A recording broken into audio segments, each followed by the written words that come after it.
Now Abraham moved on from there into the region of the Negev and lived between Kadesh and Shur.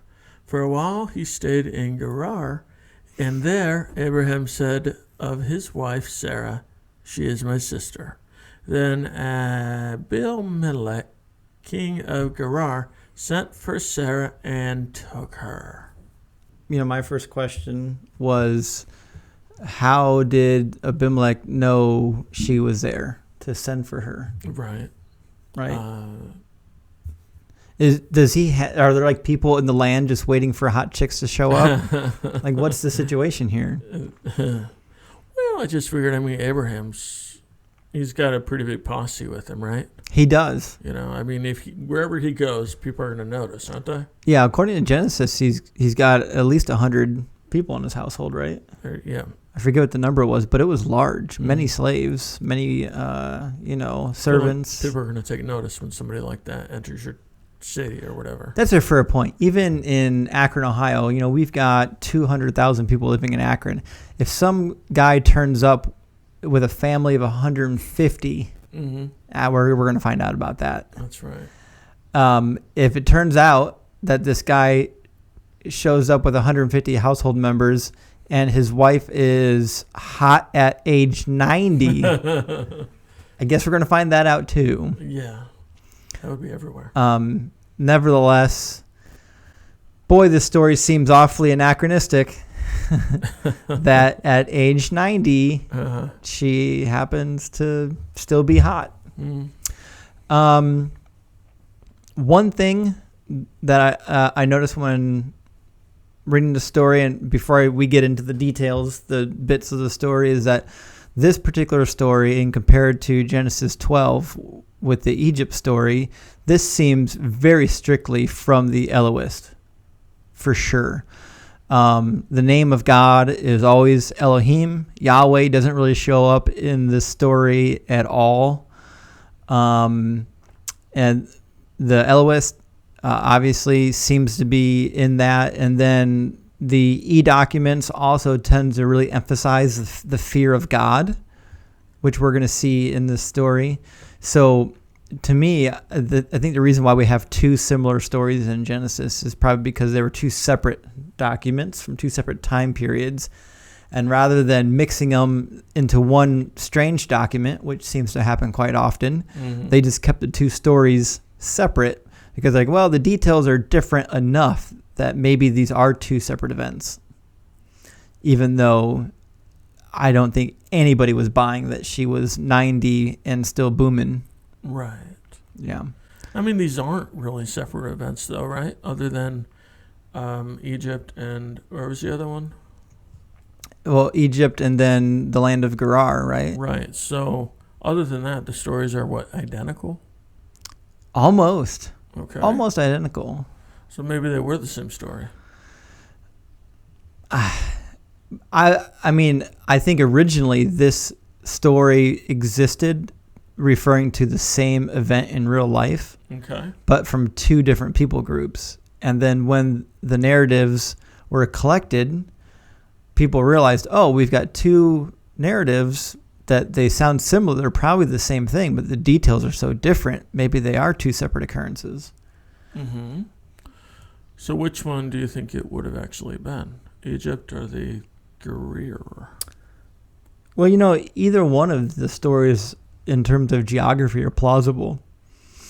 It was not uncommon for a famine in the land to push people down into Egypt.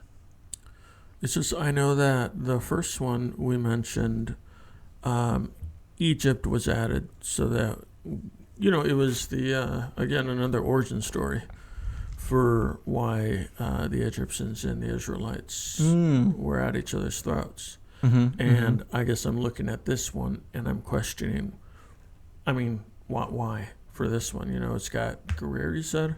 Yeah, Abimelek, I believe, is in Gerar, right? Were they ever enemies, the Israelites with Abimelek? I think biblical Gerar is just outside of the Philistine territory.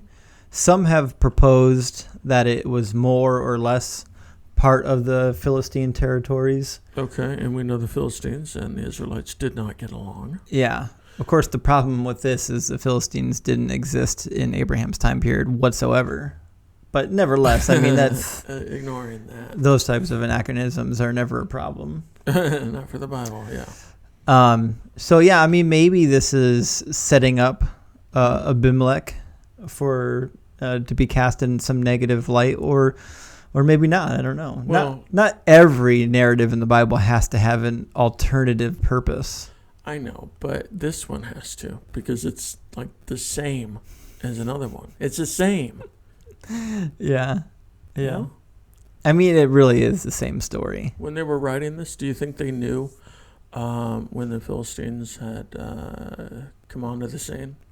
Oh, was this at the time the story was put down? I'm sure the Philistines didn't exist at the time this was edited into Genesis. I assume the Philistines not only existed but were probably on their way out, meaning the Israelites had mostly destroyed them. Okay, so what would have been the point of this? I don't know. Oh, okay, thank you. Yes. But we'll learn. I mean, is there a political purpose to this story? I do not know. Okay. If there is one, it has not jumped out at me just yet. But it will later, is what you're saying. Oh, it might. Okay, great. Yeah. On the matter of why King Abimelek would try to capture Sarah at age 90. Right. There's a Jewish commentator that suggested it was because Abimelek wanted to create an alliance between him and the family of Abraham, which seemed to be kind of a large, powerful clan in the region. But I find this to be a dubious reasoning on the account of the emphasis of her beauty being the reason for the taking. Yeah. And there's no mention of an alliance ever within the passage. So it seems to me that that's not a great reasoning. And plus we know from Jewish tradition that there were other theories. So, for example, in the Talmud, there was a theory that when the angels of the Lord visited Abraham and Sarah, her flesh temporarily became young again. So one teaching says, after the flesh became weak and was filled with wrinkles, it became young again, and the wrinkles were erased, and her beauty was returned to what it was. So meaning, even though she was 90, maybe being in the presence of the Lord had restored her looks. Another Jewish commentator says, it is shocking that Sarah could be so beautiful after being shriveled up, such that kings would take her away. For when she was taken to Pharaoh, even though she was 65 years old, it is possible that she still maintained her figure. However, after she became shriveled and menopausal, this is a wonder. Perhaps she returned to her youthful looks as the angel announced to her, following the interpretation of other rabbis, like the one we had just mentioned. So even the Jewish rabbis struggled to understand what King Abimelek and the Pharaoh saw in this admittedly wrinkled old woman. So they have to make up excuses, huh? So that's what they went with. How come Abraham didn't get younger? That's really interesting. So, man, such a great point. And I didn't expect to talk about circumcision again. But Neither did I. Because of the nature of Abraham's function being the father of many, I was curious if circumcision had anything to do with assisting in the function of procreation. And if so, if God, in order to multiply Abraham's descendants, felt that circumcision was a benefit, maybe it assisted in the sexual process, then perhaps it's not out of the question that Sarah's beauty could have been returned to her into perhaps enticing Abraham to sleep with her as opposed to, who knows, another maidservant.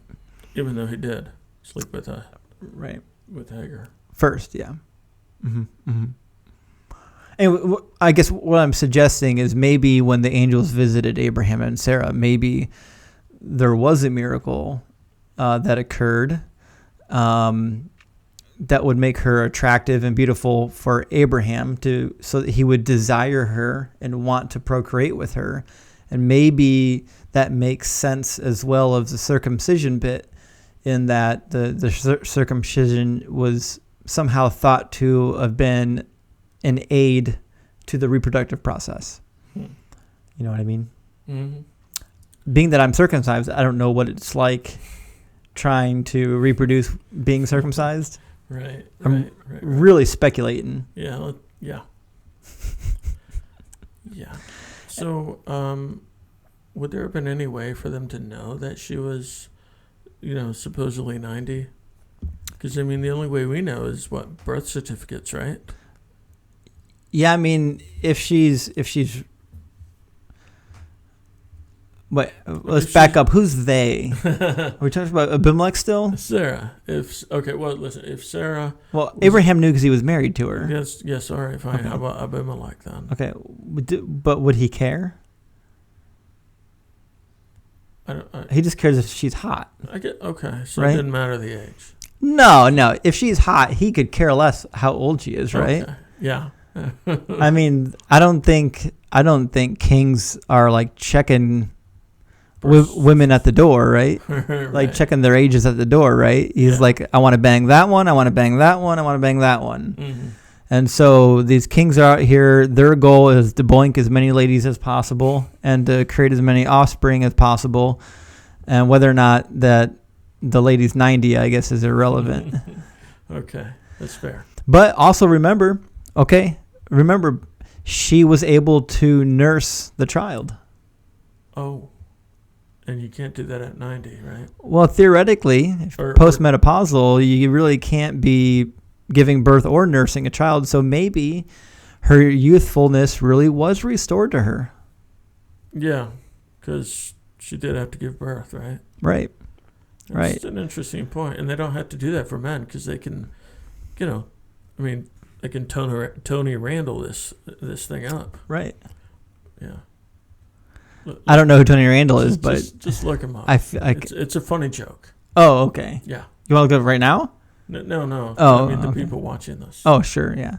Anyways, the long and short of it was, if she was indeed beautiful, the only way to make sense of that is that her beauty was restored by some miracle.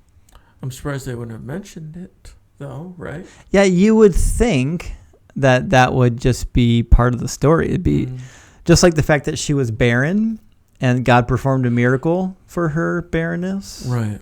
You think it also would state that, God, restored her youthfulness. Right.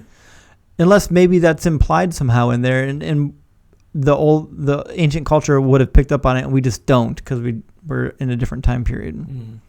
Well, feels like that happens a lot, though. I know. Dan, can you read verses 3, 4, and 5 for us? But God came to Abimelek in a dream one night and said to him, "You are as good as dead because of the woman you have taken. She is a married woman." Now Abimelek had not gone near her, so he said, "Lord, will you destroy an innocent nation? Did he not say to me, 'She is my sister,' and didn't she also say, 'He is my brother'? I have done this with a clear conscience and clean hands." Mm-hmm. So this is, of course, a similar situation. It's got a similar outcome. That is to say, God is threatening a person who had no reason to believe he had done anything wrong. I'm happy, though, that this king actually has some courage and defended himself from the perceived injustice. I have to assume arguing with God, especially a God that is threatening to smite you, takes a lot of courage. Or maybe Yeah. just a strong sense of self-preservation. Right? Yeah, I had a similar thought, when I read the passage, which was, I think, is God not being a little heavy-handed here? That's, that's Right? so against his character. But we've talked about the limited nature of God in the book of Genesis, but it seems here, would an all-knowing God not realize that everything was on the up and up? Mm-hmm. You know what I mean? Like, I get that. would he not, or did he show up to Abimelech in a dream and say these things, not because he didn't know, but because that was just his way of scaring him straight, maybe? I guess if God came to him in a dream and said, "Hey, buddy, that's actually somebody else's wife. Maybe don't do that." Right. He wouldn't take it as seriously, Yeah. So it's possible he was just scaring him, Yeah. Although you would think that if the God of the universe appears to you, whether he was threatening to murder you or not, you might take it seriously. Could he not just calmly and rationally explain this situation? I don't know about that, because, you have to also believe that God had appeared to you in a dream, right? Mm-hmm. And I presume Abimelech has had other dreams in his life, Mm-hmm. and he probably didn't take all of them to heart, Mm-hmm. right? So it's possible if a really nice God came to you in a dream and said, something really nice, you might have been like, whatever. That's a good point. Yeah, you're right. Would you take it seriously if it just seemed mundane or run-of-the-mill? Mm-hmm. God shows up in the middle of the night and terrorizes you. Right. You're not going to forget that. Right. You're going to wake up in cold sweats in the middle of the night and, try to go fix things. Yeah. That's a very good point. Thanks. Yeah, but, to your point, this is a first indication that someone kind of stood up to God. Mm-hmm. We just saw Abraham try to kind of intervene on behalf of other people who could have been possibly righteous. Mm-hmm. This is the first case where God seems to be pointing the finger at somebody who didn't really do anything wrong, and they're like, hey, Right. let me give you the story here. You know what I mean? Let's calm down with all the smiting. Yeah.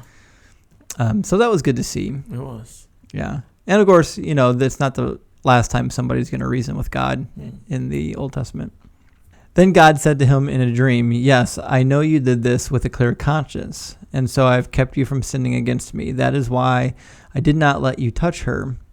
Now return the man's wife, for he is a prophet, and he will pray for you, and you will live. But if you do not return her, you may be sure that you and all who belong to you will die." All right, we'll stop there. And a couple of things seemed intriguing here.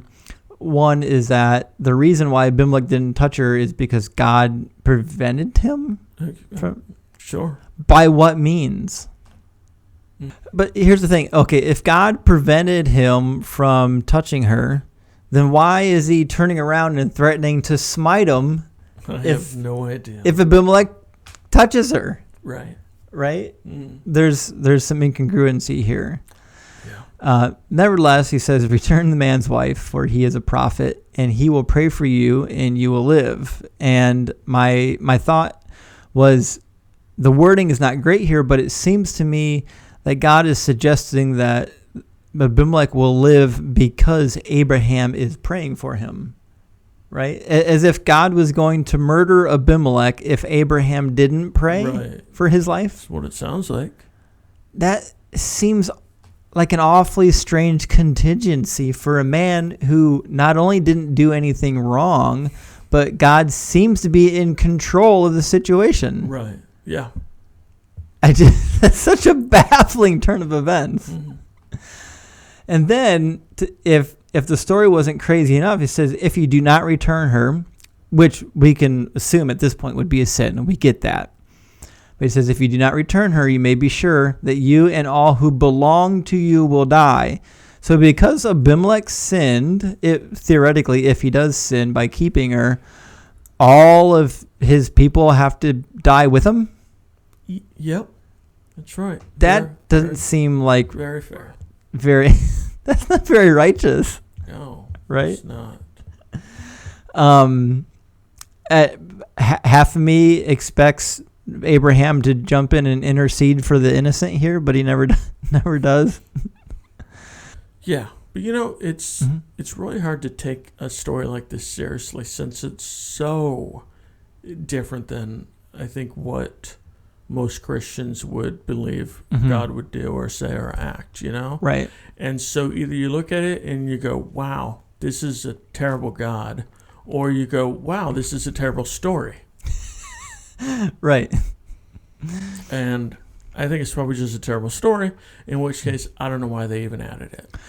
I think so too. And, there's a lot of stories like this that show up in the Old Testament. And when I was in Bible college, before I even got to Bible college, I've never been a biblical inerrantist. I gave that up back when I was like 20, maybe 2021, somewhere in there. Someone had challenged me when I was young because I would always say to people things like, well, no one's ever proved the Bible wrong. And so someone said, well, how about you just start reading it from the beginning?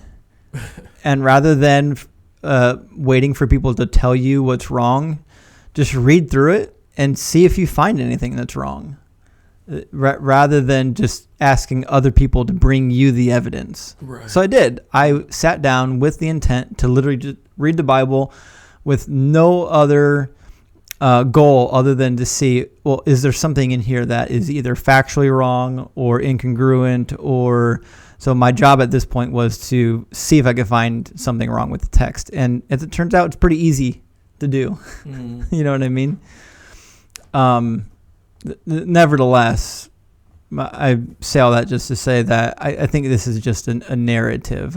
And I think a lot of what we're reading here is an editor or a narrative putting words in God's mouth. Which I'm surprised God is okay with. Being that it's his book, right? Right. Theoretically. But that, again, that's only true if you have a high view of Scripture.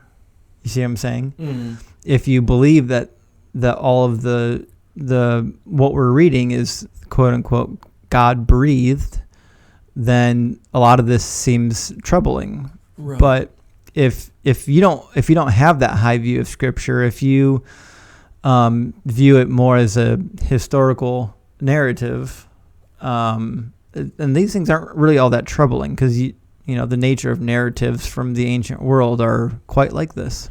Yeah, except what do you base your religion around then? Well, that's why the Catholic and the Orthodox emphasize a combination of Scripture paired with church tradition and with the Holy Spirit. They don't rely just on one thing. And to be sure, there's a lot of times where if Protestants had spent time reading the commentary and the information from the early church, it would shed light on how to interpret some biblical passages that seem to be out of grasp in today's world. Okay. But the early church fathers seem to have been rather neglected by most Protestant denominations. I think the Catholics and the Orthodox probably got this one right, especially since they kept the apocryphal books too. Yeah, that's true. Yeah. It's just, it's hard to know which verses, which books, which stories to believe then, Right. And understand why, as again, this is God's book, why he would allow himself to be written so poorly. Right. I get it. I mean, people quote Paul all the time. Sure. And it's like, okay, well, what if that was not true? I don't know. Right. It's like you can just dismiss almost anything. Yeah. Certainly if you're at a point where you're not an inerrantist, then everything becomes a spectrum. Is it just a couple passages that we are going to toss out, or is it 90% of the Bible? Right. Like Thomas Jefferson, cutting and snipping. And right. So certainly the inerrantist viewpoint is prone to becoming a slippery slope for sure. I mean, I know that God wants us to have free will and all that. But you would think like maybe one thing where he says, is the Bible the literally only way people can learn about God. Yeah, and so I thought about that for a long time early on when I left like conservative Christianity. And I have a viewpoint on the scriptures. One is, I think if it were inerrant, it would just lead people to worshiping the Bible as opposed to worshiping God, which tends to happen. People always tend to worship the tangible as opposed to the intangible. And then we already see it with people who do really cling to a strong inerrancy viewpoint. They use it to beat it over people's heads with. Mm-hmm. And so for me, I just always felt like if God did actually produce a book and said, this book is the method in which you come to know about me, surely the human race would spend way more time being concerned about that book than they would be about, their relationship with God. It's just you can't have a relationship with God without the Bible. Well, I would disagree. Yeah. I mean, how many centuries did people not have the Bible? I don't know, but they probably didn't have relationships with God. The Christian church didn't have a Bible until the 4th century. Okay, well then I don't know how they did anything that they did. See, and that's kind of the problematic part of the Protestant sola scriptura viewpoint. The Bible was not accessible to anybody until the 4th century because it didn't exist. And even after it existed, nobody had a copy of it. You might have had a single copy that was in a region, like say in a monastery or in a large church that people gathered at. I mean, nobody was sitting down with a copy at home and reading it. So this is a relatively recent thing. And by recent, I mean like just the last couple hundred years. The whole printing press and all that, right? Yeah. The accessibility of the Bible was absolutely non-existent until the printing press. Is that a good thing? Well, I don't know if it's a good thing or a bad thing. I'm just saying that if we're assuming that you can't know God without the Bible, then that's a very confusing viewpoint since we have basically not had it for the majority of the Christian era. Well, then how did people know God without it? Through church teachings, through tradition, through the arts, through paintings. Most churches were the largest patrons for the arts. Also, even through drama. So, or through the songs that they would gather and sing. Just having a copy of the Bible and reading it is not the only way in which you can learn about God. And what's happening in all the third world countries, the Christians who are converting to Christianity and following God, who can't read at all. Mm-hmm. They're still completely illiterate in some places. Are they unable to access God because they don't have the scriptures? Well, yeah. Yeah. God is not able to commune with mankind outside of his written text? Yeah. Ooh. Sorry. Just saying. All right. I don't know if we're going to find common ground on this one. Probably not. Let's move into chapters 8, 9, and 10. Okay. Can you read those, Dan? Early the next morning, Abimelek, there we go, summoned all his officials. And when he told them all that had happened, they were very much afraid. Then Abimelek called Abraham in and said, "What have you done to us? How have I wronged you that you have brought such great guilt upon me and my kingdom? You have done things to me that you should never have done. And Abimelek, is that it? Most people say Abimelek. Abimelek. I mean, realistically in Hebrew it'd be Abimelek, but Abimelek works. Okay. Abimelek asked Abraham, "What was your reasoning for doing this?" Abraham replied, "I said to myself, there is surely no fear of God in this place, and they will kill me because of my wife. Besides, she really is my sister, the daughter of my father, though not of my mother, and she became my wife." Mm-hmm. That's great. And this section is why most people believe that this text came after Genesis 12. Okay. A lot of people believe that the knowledge of what happened in Genesis 12 was used in the editing of this particular text. Explain. This particular text feels like it's actually coming somewhat later and is adding a line in there to make it seem like Abraham didn't actually lie. Yeah. You see what I'm saying? I get that. As it turns out, he's not a liar because they're half siblings. Yeah. Now, here's the thing. I didn't go back in Genesis to see if any of this half-sister lineage existed. But this is the first time I'm hearing of it. Yeah. Yeah. I don't recall anywhere where Sarah and Abraham were called siblings other than just right now. Mm-hmm. And never again. Right. But ironically enough, in verse 9, it says, how have I wronged you that you brought such a great guilt upon me and my kingdom? Mm-hmm. How is his kingdom implicated in this sin? I'm still baffled that God is going to punish the entire kingdom for the sin of the king. I mean, God seems to do that a lot, right? Yeah, he does. Punish a whole group of people. Right. For one person's sin. Right. Adam. Yeah, that's 100% true. So the king calls Abraham out, and all he can do is yet again prove his lack of faith in God. Literally the same exact scenario already happened, and yet nothing was learned. If this isn't just a retelling of a previous story with new villains, then it really reflects poorly on our hero. I really don't know how God never says, "Oh yeah, my bad, bro," but instead is like, "Yeah, but you were thinking about it, and for that you will pay."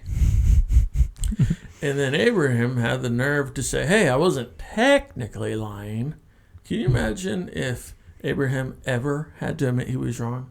I bet his whole world would crumble down. He's like, "Hey, it's not my fault that I didn't have faith in my God. Also, I wasn't really lying."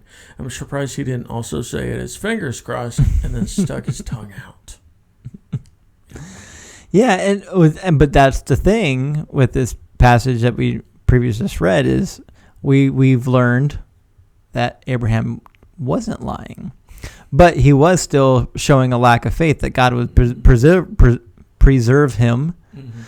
And God does, even in a miraculous way by showing up in a dream, right? So, as you said, has Abraham learned nothing? Yeah. It would seem not. Right. Yeah.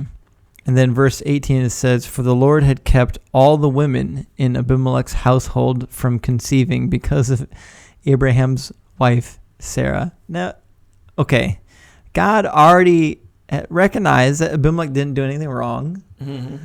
He already recognized that Abraham would pray for him and he would live and that no guilt would be upon him.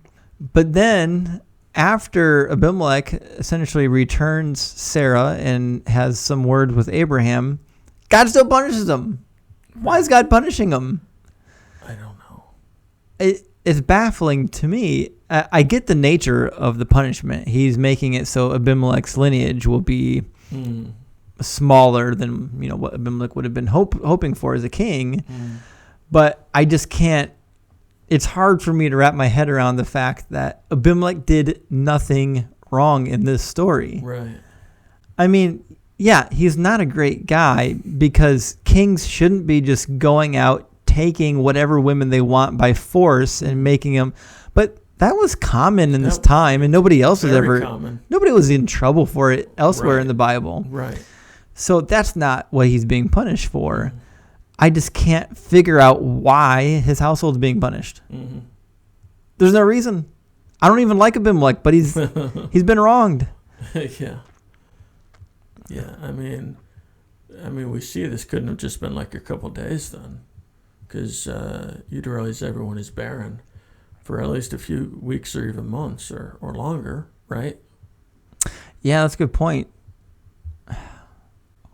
How did he find out they were barren? That nobody gave birth to children? Yeah, I guess how many women did he sleep with that didn't get pregnant before he was like, huh? What? And how would he have known that it was a curse from God? Right. Here's a question for you. Mm-hmm. Do you think when God, did do this curse, there were women who were already pregnant? Probably. Would they have given birth? Yeah, I'm sure. Okay, so he didn't just kill them all. Well, it says he kept the household from conceiving. Oh, right, yeah. So I think that's not suggesting he killed all the babies that were in the womb. Okay, that's good. But it happens elsewhere. We'll cover else when we get there. Yes, we will. Nevertheless, can you read your closing remarks? Sure. So I don't know how much to make of this, but it's interesting that God seemingly put every woman on the pill. They were apparently still having sex, but the semen was not getting with the egg, or however babies are made. Yeah, that's a good point. Is the Bible makes large statements like God prevented somebody from conceiving and things like that, but it lacks a fundamental understanding of how conception works.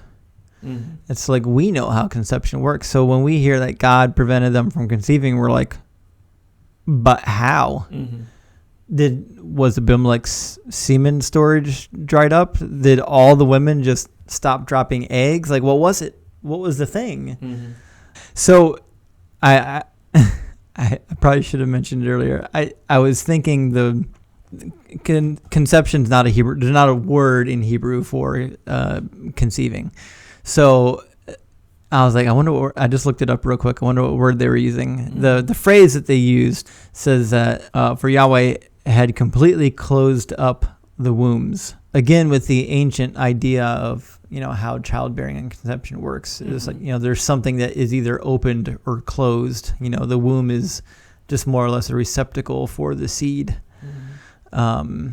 So here, God closed the womb, which is the biblical mechanism for why they weren't having babies. Mm-hmm. I'm just saying that there should have been children that would have been born if he hadn't closed up their womb. Oh, I don't think so. No, because they weren't allowed to have children. So the children would have been born. Well, they weren't children. They were never conceived. Yeah, but they were going to be. Says who? Says all the pro-lifers in the world. I don't know if we're talking about the same thing. If the egg and the sperm never touched, they're never conceived. But does life begin at conception? Well, you're suggesting it begins before conception. That's what I'm asking, yeah. Well, no, it doesn't begin before conception. Well, I don't know. It says in the Bible, people like babies were around even before they were conceived or something like that. It does not. I'm losing this argument. I see that. There is an idea in the Bible that all of the lineage of a person is inside the sperm of a man. So, for example, when it talks about the greatness of Melchizedek, it says, because Jesus came from Abraham, and was inside of Abraham at the time Abraham made an offering to Abimelek. Hebrews is stating that it was such a great sign that Abraham made an offering to Abimelek. Abimelek must have been really special because both Abraham and Jesus were technically giving an offering to Abimelek. So the author of Hebrews is suggesting, and this was common in the ancient Near East, that all of the people of a lineage was inside of that man. And then when that man has a child, that lineage actually gets passed to his son. So Jesus, theoretically, according to the Bible, existed once inside of the body of Abraham. Oh. Before conception, because there is no conception in the biblical world. You're just a seed, and you're placed inside of the womb. All right, let me try to explain this, and you can cut this out if this makes no Sure. sense. A man has a semen enter a woman's egg, and then there's a baby. Does it sound good? That's usually how babies work. Yeah. Yes. Well, what happens when a man has the semen and then a wall comes up and says, no, you're not going to get with the egg? Well, nothing happens. Nothing happens. Right. Nothing happens. So what's your point? Well, pro-lifers think that's sinful. No. Yeah, because it's basically killing a baby. No. No, they do. No, baby happens once the egg and the sperm meet. Yeah, I know that. But God is preventing them from meeting when they should have met. He's changing the course of history. Pro-lifers are not invoking history as part of the argument. Yeah, but they're basically saying... The pro-life position is that life starts at conception. I don't know if that's true. That's literally the slogan. Okay, yes, but I'm saying life would have been conceived if God hadn't stopped it from being conceived. Therefore, a child would have been conceived. Well, we don't know that. Yes, but yes, we do, because they're barren. No, I'm saying we don't know that life would have been conceived. Life could have been conceived if they were ovulating. Yes, but at least one of them would have conceived. It's possible that somebody in the household would have conceived if God hadn't prevented them from conceiving. That's what I'm saying. But I fail to see how that's a sin. That's basically like abortion right there. Well, no. Abortion is of a conceived being. I know, but the being would So have been every time somebody has a wet dream, that's an abortion? I'm really confused about the situation here. Well, somebody's actively preventing them from connecting to an egg. That's involuntary, a wet dream. Well, not when God does it. Then it's voluntary. I mean, then he does it on purpose or something. I don't know if God hadn't interfered, there would have been a child. Can you agree or disagree with that? If God hadn't have interfered, there is a possibility the child would have been conceived, but there's no guarantee. No, there's no guarantee. But that's still pretty good. I don't know what that's supposed to mean. It just means that a child would have been born. So nobody should use condoms? Nobody should get to snip? I'm really confused about how this is a bad thing. That's what I'm saying to you. I'm just playing the devil's advocate here, saying that's what a pro-lifer would believe. Pro-lifers are not against condoms. And yet God was all right with it. Pro-lifers are not against condoms. They're not against birth control. They're not against preventing sperm and seeds from meeting, or the sperm and the egg from meeting. They are against destroying the life after it has been conceived, after conception. I'm not sure that's true. Okay, we're going to look it up. Oh, boy. Okay, pro-life, pro-choice. What does it mean? Focus on the family should be a good place to start, yeah? I'm not sure. Human life begins when the ovum is fertilized and the new combined cell mass begins to divide. That's after it's already been conceived. Dr. Jasper Williams, former president of the National Medical Association, says to accept the fact that after fertilization has taken place, a new human has come into being is no longer a matter of taste or opinion. It is a plain experimental evidence. Biologically speaking, human development begins at fertilization in the womb. So it's when the egg is fertilized, when they consider a life to be a life. All right. So anyhow, just cut this stuff out. We're gonna cut a lot of this. We really are. Yeah. Just forget it. We'll do like a video on abortion or something. Oh, we're definitely gonna do a video on abortion. Yeah. Not this one. It's okay. All right. All right. Well, we appreciate you watching. Please like and subscribe. We would love to hear your thoughts on Abimelek and Sarah and Abraham. Yeah, I might even comment on some. I know. Under a different account, so you don't know it's me. You'll know it's him. But there's a lot to this story that we didn't explore due to time constraints. So certainly if there is more to be had on this narrative, let us know.